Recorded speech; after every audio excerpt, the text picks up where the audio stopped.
Hello, welcome back to my haunted library. It's Regina.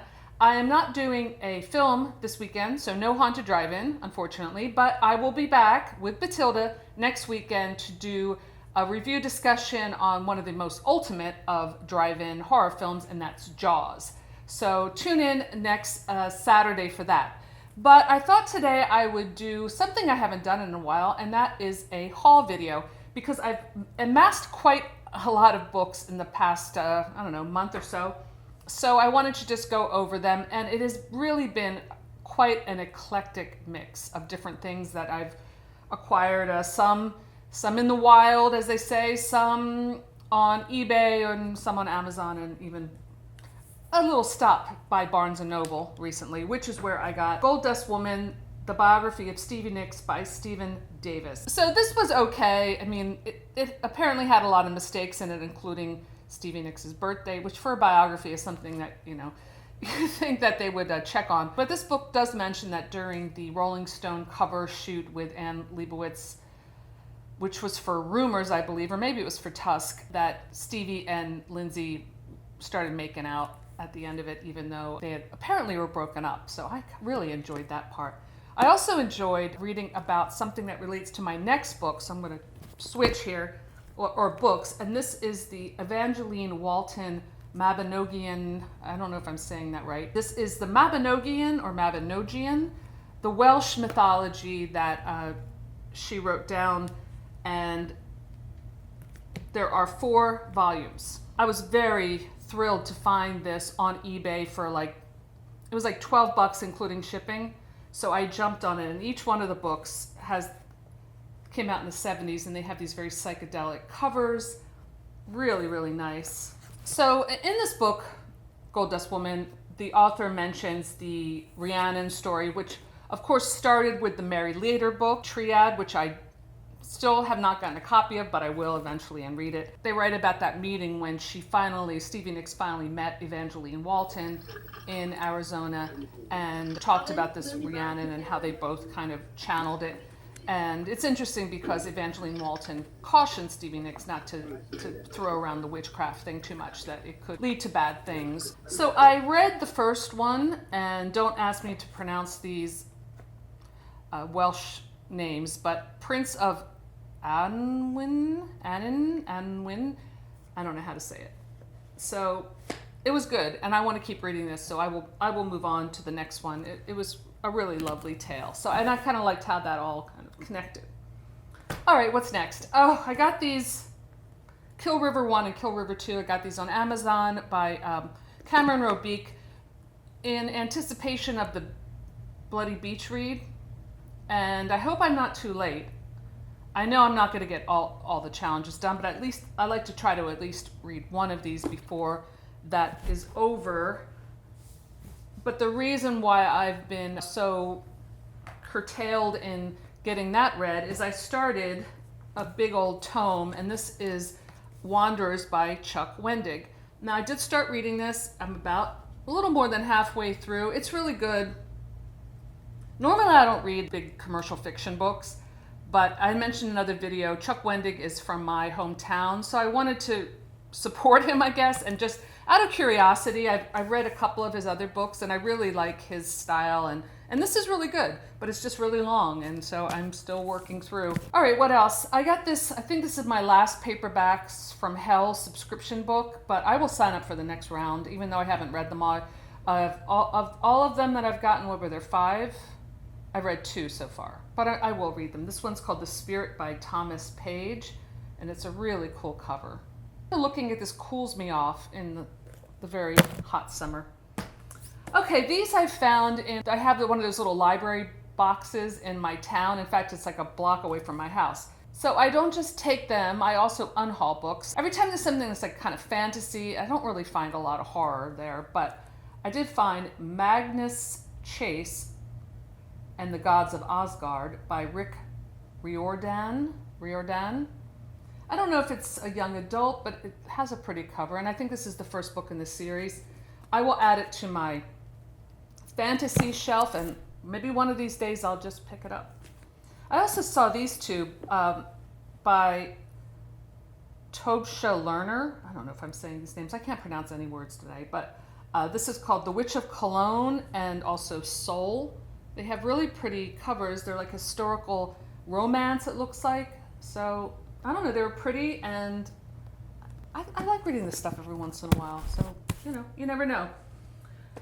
All right, so I got a bunch of these from eBay, and this was in a lot, and it was not that expensive. Sometimes these old Gothic romances, for some reason, are kind of expensive, but this, I got 4. This is called A Walk in the Wood by Anna Gilbert. I like to read these books for like a palate cleanser after like the Chuck Wendig book. I'll probably read one of these because they're short and they're funny. You can read them in like 2 days. This one is called The Turret Room by Charlotte Armstrong. This has a very psychedelic kind of 60s cover. The Loom of Terror by Paula Minton. The Loom of Terror. What is that? Is that like some weird like textile thing? I don't know. And then this one, I love the typeface on this one. It's so psychedelic. It's called The Dornstein or Dornstein Icon. Very strange title, by Janet Louise Roberts. So I picked those up, and I will definitely get to those because I just really like to read those. I've been reading some of the Dark Shadows ones. Oh, and speaking of Dark Shadows, I picked this one up on eBay. This is Dark Shadows, the Angelique series written by Lara Parker. And I was reminded of this because she is the beautiful actress who was in Race with the Devil that I did a couple weeks ago on the drive-in. This is one I picked up a while back. It's called, and I found this one in the wild, Women of Darkness 2, edited by Catherine Patchik. Horrible with names today. This looks really cool. I'm hoping to find Women of Darkness Part 1. So these are short stories, and no, I have not even read this yet, but it looks cool. The cover's very witchy. Next, I found a John Saul book called Second Child out in the wild. Nice hardback. I have no idea. I haven't read one of his books in a long time, but I have several in my library. Oh, this one I was really happy to get. This is called Kill Riff by David J. Cho. I have a paperback version of this signed by the author with some cryptic note about Warren Zevon or something, but I was really happy to find this in hardback, so that's pretty cool. I've been wanting to do a playlist of rock horror books, so this is definitely in that stack. I also found a couple Anne Rice books that I didn't have. This one is called Angel Time. There Were Omens from the Beginning. I've never heard of this one, but it's nice and short, so if I need a little Anne Rice fix without going really overboard, I know where to look. And here we have Servant of the Bones by Anne Rice. I found a nice hardback version, and I didn't have this one in my library. All right, so this one's pretty cool. This is called False Dawn by Chelsea Quinn Yarbo, and you gotta love that cover. I did a search for her books after reading her novelization of Dead and Buried because I really liked her writing in that. So I found this on eBay, and it was really cheap. I have no idea what it's about, but the cover is definitely intriguing. And this one I just kind of got on impulse on Amazon. It came up in my suggestions, so I guess that does work. A Head Full of Ghosts by Paul Tremblay, maybe? I've never read anything by him. I've heard of him, so I thought I would try with this book. It looks pretty good. Okay, and a couple more. I always like to add to my acquisitions some indie horror. So this is a book called Hillary, Tale of the Dog, Book 1, a dark novel by Angel Jolique. This author was part of an anthology that I participated in, Maps of Desire. And we communicated a little bit on Goodreads, and she read my book and liked it, so I decided I'm going to read her book. And I know this is extreme horror, so I'm warning myself, to maybe pour myself a little brandy as I start this. But yeah, I like to support my fellow indie authors, so I'm going to read this. Then I found in the wild another John Saul book called Nightshade.